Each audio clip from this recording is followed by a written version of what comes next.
أعوذ بالله من الشيطان الرجيم.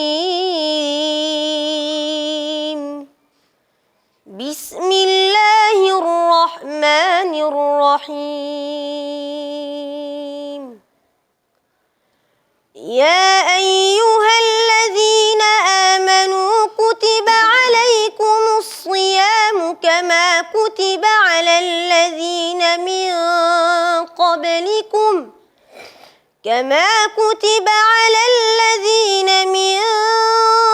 قبلكم لعلكم تتقون. ما شاء الله ما شاء الله. أياما معدودات،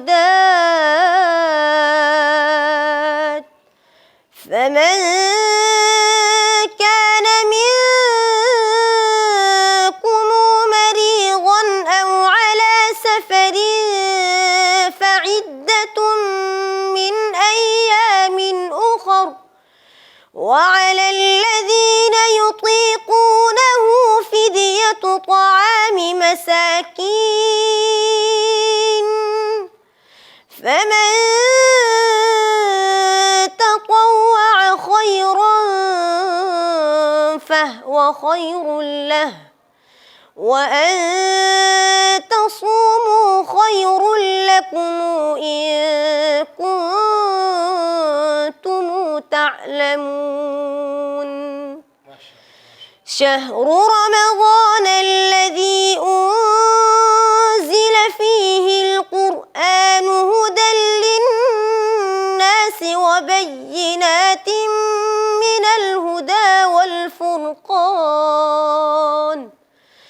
فمن شهد منكم الشهر فليصم، ومن كان مريضا أو على سفر فعدة من أيام أخر، يريد الله بكم اليسر ولا يريد بكم العسر، ولتكملوا العدة ولتكبروا الله على ما هداكم ولعلكم تشكرون.